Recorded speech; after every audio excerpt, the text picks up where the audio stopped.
అమరావతి రాజధాని ప్రాంతంలో టీడీపీ గూండాలు రెచ్చిపోయారు. రైతులను పరామర్శించేందుకు వెళ్తున్న సిఆర్డీఏ రైతు పరిరక్షణ కమిటీ కాన్వాయ్పై దాడికి పాల్పడ్డారు. రాళ్లు, కర్రలు, కోడిగుడ్లతో దాడి చేయడంతో వాహనాల అద్దాలు ధ్వంసమయ్యాయి. ఘటనా స్థలంలో ఉద్రిక్తత, తోపులాట చోటు చేసుకుంది. పోలీసులు చూస్తూ ఊరుకున్నారని, రాష్ట్రంలో జంగిల్ రాజ్ కొనసాగుతోందని వైఎస్ఆర్సీపీ నేతలు విమర్శించారు. రాజధాని నిర్మాణం పేరుతో రైతుల భూములను బలవంతంగా స్వాధీనం చేసుకునేందుకు చంద్రబాబు ప్రభుత్వం ప్రయత్నిస్తోందని వైఎస్ఆర్సీపీ ఎప్పటినుంచో విమర్శలు చేస్తూనే ఉంది. భూ సమీకరణ, భూసేకరణ పేరుతో రైతులపై ఒత్తిడి తీసుకొస్తున్నారని, భూములు ఇచ్చేది లేదని తేల్చి చెప్పిన రైతులను సిఆర్డీఏ అధికారుల ద్వారా బెదిరిస్తున్నారని, ఇది సమంజసం కాదని వైఎస్ఆర్సీపీ నేతలు చాలా కాలంగా ప్రభుత్వానికి హితవు పలుకుతూనే ఉన్నారు. ఈ నేపథ్యంలో ఇటీవల చంద్రబాబు ప్రభుత్వం చేతిలో బాధలు పడుతోన్న రాజధాని ప్రాంత రైతులు మాజీ ముఖ్యమంత్రి వైఎస్ జగన్మోహన్ రెడ్డిని కలిసి తమ ఆవేదన వ్యక్తం చేశారు.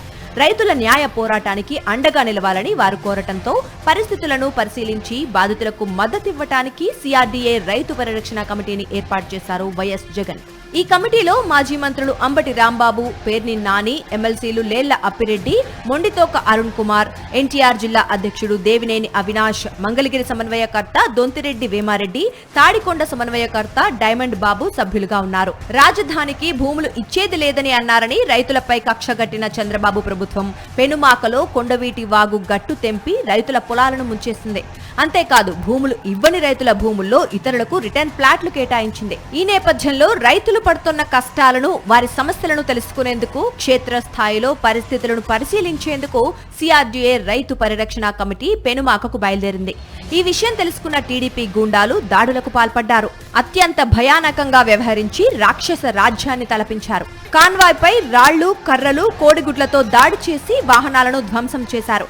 ఘటనా స్థలంలో ఉన్నప్పటికీ పోలీసులు టీడీపీ గూండాల దాడులను అడ్డుకోలేదని, దాడి చేసిన వారిపై చర్యలు తీసుకోకుండా బాధితులనే వెళ్లిపోవాలని సూచించారని వైఎస్ఆర్సీపీ నేతలు విమర్శించారు. మీరు చెబుతున్నారుగా, మాది గొడ్డల పార్టీ, మరి మీదే పార్టీ. గొడ్డల పార్టీ అయితే మేము తన్నులు తింటామా, కార్లు బగలు కొట్టుకుంటామా, కానిస్టేబుల్ని కొడతామా? గొడ్ల పార్టీ మాది అయితే, మాది గొడ్ల పార్టీనా మీది గొడ్ల పార్టీనా ఇప్పుడు చెప్పమంటున్నాను.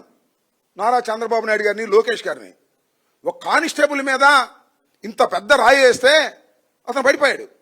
అది నాకు తగిలితేనో లేకపోతే పెద్ద ఆయన తగిలితేనో చావాల్సిందేనా? మేము గొడ్డలి పార్టీ మాదని మీరు ప్రచారం చేసి, మీరు దాడులు చేసి మమ్మల్ని చంపడానికి, కానిస్టేబుల్ని కొట్టడానికి ప్రయత్నం చేసేటటువంటి ఒక దుర్మార్గమైనటువంటి పాలన ఇవాళ ఈ రాష్ట్రంలో జరుగుతుందా లేదా చెప్పాలని మనం చేస్తున్నాం. పోలీసులు ఎవరి పక్షాన ఉన్నారు? మా పక్షాన ఉన్నారా? న్యాయం పక్షాన ఉన్నారా? పోలీసులు, తెలుగుదేశానికి సంబంధించినటువంటి కార్యకర్తలు మమ్మల్ని కొట్టడానికి ప్రయత్నం చేసి మమ్మల్ని ఎల్లకోకుండా నివారించేటటువంటి పరిస్థితులు ఇవాళ ఈ రాష్ట్రంలో ఉందంటే ఈ రాష్ట్రం ఎక్కడికి పోతుంది? ఈ భయానక ఆటవిక ఘటనలో ఒక కానిస్టేబుల్ కు కూడా తీవ్ర గాయాలయ్యాయి. అమరావతి భూ వ్యవహారాలపై నిజాలు బయటపడతాయనే భయంతోనే ఈ దాడి జరిగిందని వైఎస్ఆర్సీపీ నేతలు, అమరావతి ప్రాంత రైతులు ఆరోపిస్తున్నారు. మంత్రి నారా లోకేష్ ఆదేశాల మేరకే ఈ దాడి జరిగిందని వైఎస్ఆర్సీపీ నేతలు ఆరోపించారు. దీనికి చంద్రబాబు ప్రభుత్వం ఏం సమాధానం చెబుతుందో చూడాలి. మరిన్ని అప్డేట్స్ కోసం ఛానల్ ను సబ్స్క్రైబ్ చేయండి. నోటిఫికేషన్స్ కోసం బెల్ ఐకాన్ పై క్లిక్ చేయండి.